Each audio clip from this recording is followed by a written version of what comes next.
Hi, I'm Beck. I love books, and today I have a confession. I love Sapphic books, especially Sapphic fantasy. You know, I shout from the rooftops about the Roots of Chaos and the Jasmine Throne, but I have been neglecting some of these reads for far too long. So, this past week or two, there's been a bit of book drama, mostly on Threads, where all book drama lives and thrives and all the wild takes live around people who live books saying that they refuse to read Sapphic books at all, generally. And this has caused a bit of a fuss, quite rightly, because by far the majority of readers are heterosexual women. So the argument is that some of these women might perhaps be fetishizing romance, especially if they only read spicy books, and that perhaps their dislike for Sapphic books is rooted in misogyny. Now, I'm not sure how much of this is actually the case. It's certainly an interesting argument. But what I do know is that all this has done for me, all of this discourse, is it has led me to meet the people who also like Sapphic books like me, and make new Sapphic friends. And also it has led me to curate a huge list of recommendations for my TBR. But I've also seen lots of people shouting about books that I own and haven't read. So as a self-proclaimed Sapphic book lover, I'm honestly ashamed that I have managed to make a stack this big from my bookshelves in just one sweep of Sapphic books that I haven't read yet. So this is the spring to get it done. This is going to be my Sapphic spring. To help with this, I'm taking part in a reading challenge because, of course, I am. My friend Little Miss Star 55 on Instagram is running a lesbian lit challenge for April. So I'm hoping some of these Sapphic books contain lesbian rep that will count for that. So I'll link their challenge in the description box below if you're interested in that challenge. But let me show you my stack of shame. There are also some books that I have as arcs that aren't even listed here. I've split these into categories for ease of description, and I'm just going to tell you what attracted me to the book in the first place, and also why I haven't read it yet. So as you can see, my stack has been neatly split up. So let's just get into it. The first, and I think worst category I have, is series that I have started and loved, but have just not managed to finish yet. And so some of these are at the back here. So the first series that I've started, loved, and not finished yet is this series. And the book that I have to read from the series is Cursebound. This is by Sarah El Arifi. It literally just arrived. That's why I've not read it. And the reason I want to read it is Feybound was all vibes and I was here for them all. This is a lovely, beautiful copy that I got. As I said, just arrived, so that's why I've not read it yet. The same cannot be said for The Lotus Empire, which is the third book in the Jasmine Throne trilogy. This is by Tasha Suri. It's the series is enchanting, really unique. This took a while to come and I just didn't reach for it. And I don't know why I haven't read it yet, because I love the Jasmine Throne. So this has to go. Another little nice sprayed edge one. This has to be read in my Sapphic spring. Honestly. Has to be. And then a slightly different one. I have Iris Kelly Doesn't Date here. From the 3 for £6 Works deal, which is now 3 for £7.50. Huge drama. By Ashley Herring Blake. These are fun, realistic characters, which is why I like the series, and well-placed humour. But I haven't read this yet because the font in the book is actually really, really small. And I really struggle with that as somebody who does have a visual impairment. So I was waiting to get it digitally on a 99p deal. And I think I finally have that now. So these series hopefully will be finished in my little Sapphic spring. Moving on, I do have a huge fantasy backlist, as you can see on my shelves, and this is some of my fantasy backlist here. So, in no particular order, we have The Gilded Crown here by Marianne Gordon. I bought this because it's a dark fantasy about a woman who can bring people back from the dead, and it was compared to The Witch's Heart. So I thought, okay. I haven't read it yet because it is tiny font as well. Look at this font. So I'm going to try and read this, and if I don't get on with it, then I don't get on with it. But at least I'll have tried. So now we have Now She Is Witch by Kirsty Logan. I bought this because Scottish writer, witchy, women in power vibes. I haven't read it yet because I just haven't reached for it.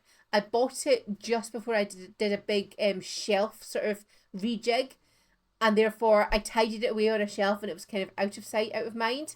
But this I have to read this because I loved Kirsty Logan's short stories that I just read last week. Yeah, last week. So then we have The Unbroken by C.L. Clarke.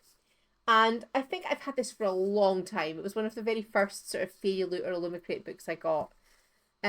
This has political stakes, rebellion, and commentary on colonialism, which is one of the reasons that I bought it. One of the reasons I wanted it and didn't unhaul it. Because I've unhauled a lot of the fantasy books I haven't read yet from Fairy Loot and Illumicrate. I haven't reached for this because it's really intimidatingly big. So hopefully I can bypass that and get on with it. Next we have A Dark and Drowning Tide. This one here by Alison Saft. I hope I've been remembering to say the authors. If I haven't, they will be in the subtitles. This is Academic Rivals, which is my favourite romance plot. I love Academic Rivals, but the reason I haven't read this is because in this book they're investigating a murder, which makes it sort of thrillery, mystery-ish, which isn't my vibe. But I've heard so many good things about it that I will now put it back onto my priority TBR list for spring. Honest. Maybe. Okay, next we have The Final Strife. You can see I got this little special edition copy for half price by Sarah L. Riffey. The reason I wanted this is firstly because I love the writer, and it's a trilogy, and I love a trilogy, and it's about 3 women who are against an empire built on a caste system, which sounds important and interesting. I haven't reached for this because I don't have the other books in the series. And imagine I love it. Imagine I fall in love with this series and then I just can't finish the series. I think that would be very sad for me. And then will I ever finish it? But I'm going to have to start it. I'm going to have to see if I want to buy the other ones. So I'm bumping that up the TBR as well. Another one I've had for a long, long time is Her Majesty's Royal Coven by Juno Dawson. And I bought this, well, I didn't unhaul this because I think this was also a book box one, because it's secret government witches, sort of the secret department that's protecting the UK from magical threats. And that sounds so interesting and so cool. And also the book is beautiful. It's signed, it's got that sort of matte velvety dust jacket. I also bought the next one in the series, even though I haven't read this one. So I have to just get on with it and just read it. I don't know why I haven't reached for it yet. I've heard only good things. Next of my fantasy backlist is The Ones We Burn by Rebecca Mix. This I haven't reached for because I heard mixed reviews about it. But I wanted to keep it because it's the trope where someone's sent to kill or romance the princess. Kill in this occasion, and falls for the sister instead. It also features a mysterious plague, and I quite like mysterious plagues and illnesses and things in books, as long as it stays mysterious and we don't have any more pandemics. That would be great. But in fantasy particularly, I really quite like it, so popping that one up. And the last one in my fantasy backlist pile is a maybe for this month, and it is The Bone Shard Daughter by Andrea Stewart. This is forbidden magic, which I love, and bone magic, like bone shards in general, is unusual and unique. But the reason I'm not sure if I'll fit this into Sapphic Spring is because I believe only one of the main characters is in a Sapphic relationship. So although I have this whole series and it is beautiful again, it might not fit into my spring. But I've pulled it from my stack of shame anyway, because it is another series that I have bought all of, and I'm ashamed I haven't read. So, moving on to the next category. I'll just tidy my books up, and I'll see you in a second. Okay, so my next category is contemporary. And these are all contemporary romances that I have picked up in physical copy, which is quite rare for me in contemporary romances, but I just haven't got round to reading. And the first one, you'll be unsurprised, is The Fiancé Farce. This book I felt like was everywhere. Again, it was one of these 3 for £6 works books that I got. And the reason I wanted this is because it's like fake dating trope. I love fake dating. But I just haven't reached for it because the last Bella Fleur, it's by Alexandra Bella Fleur, sorry. The last Bella Fleur book that I read really disappointed me. So I'm scared to reach for this one. So I'm going to hopefully get through it in the spring. I have this one that I picked up quite recently at Book Lovers Bookshop in Edinburgh. This is Whenever You're Ready by Rachel Runia Katz. And the reason that I picked this up is because it's like older characters' second chance romance. And this is also very similar to this book that I picked up as well at Book Lovers Bookshop, which is older characters and second chance romance. And also this seems to have plus size rep if you look at the character art and trust that. I thought these both sounded really cute. They both sounded really, really interesting. And I'm going to have to read these because I'm going back to Book Lovers in a couple of weeks and I'll want to buy another one, but I will not let myself unless I've read these. These are just newer to my shelves, which is why I haven't read them. Next one I've got is A Scatter of Light by Melinda Lowe. This is set against the backdrop of San Francisco during the first major Supreme Court decisions over legalizing gay marriage, which is a really interesting political landscape. I haven't read it because I haven't read the Telegraph Club book that also was by Melinda Lowe. And I wasn't sure if you had to read that one first or not. But I believe it's standalone, so there's no reason not to read it now. Again, this font is not the best. It is quite small, so we'll have to see how I get on with this one. The last one that I have in my contemporary backlist is Juliet Takes a Breath. This was all over Booksta when I first joined. It's a sort of coming of age, learning about yourself book. And I picked this up in a charity shop because I remember it being all over Booksta and me not having it and me not having read it. And the reason I haven't read it yet is because I just recently picked it up. I think this will be a good one to read in a sort of nostalgic, this is what was popular. Has Sapphic fiction come on, or is this still an outstanding book today? I know it didn't come out that long ago, but it feels like a long time in publishing and in books. So we've got that one on the list. Now, my next and final category is ARCs. I do have quite a few ARCs. If you don't know what ARCs are, they're sort of advanced reader copies. You either are sent them from publishers or you can request them from publishers or NetGalley, and essentially you read them and give a review ahead of release. And I have quite a few Sapphic ARCs to try and get through this spring, some of which may already have been released because I'm late with them. So this is why this is really a stack of shame, and some of which will be coming out in the coming months. So I've got 2 physical ARCs, and then I'm going to talk about a couple of digital ARCs as well. So I was lucky enough to be asked to be on the book tour for Where Shadows Meet, which by Patrice Caldwell. And the reason I wanted to read this was vampires. The reason I have not read this yet is because it didn't come in time for my tour date. So I've had to put this on the back shelf at the moment. I was also really excited to be sent a copy of The Lady of the Lake by Jean Menzies. This is an Arthurian retelling, but make it Sapphic. So I'm interested. I haven't read this yet because I have it scheduled for this month coming up. I'm excited to get to it. My digital ARCs are Season of Fear by Emily Cooper. And this is someone born without the ability to feel fear. I'm getting into my horrors for the first time in my life. So quite a lot of these spooky books are really for me, but they wouldn't have been for me in the past. So I'm looking forward to reading that one. I have Pam Meridian, which is by Grace Flahive.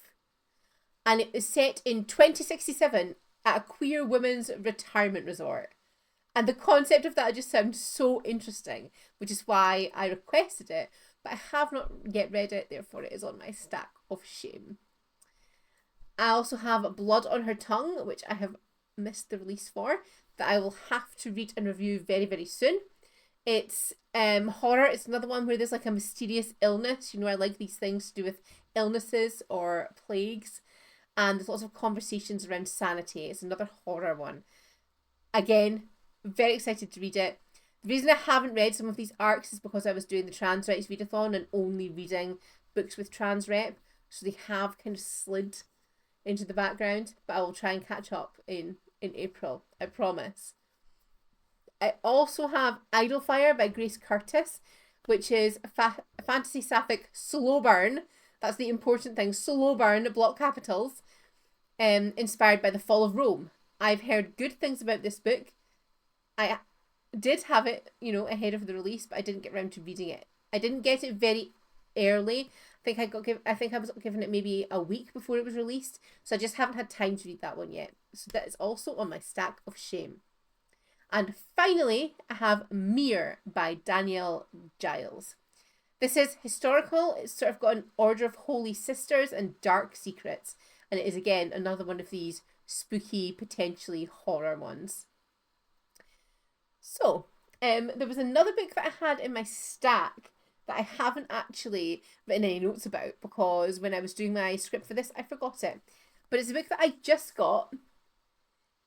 It would come under the contemporary sort of section. It's Elle Everhart, Hot Summer, and I got it from my friend for my birthday. And so this is now a Sapphic book that I haven't read. It can slide into the stack of shame, but I'm not that ashamed of having not read that one because I've not had it for so long. But I meant to talk about it, so I'm going to add it in just now. You know, the best laid plans and all that. So in total, I have spoken about 24 books.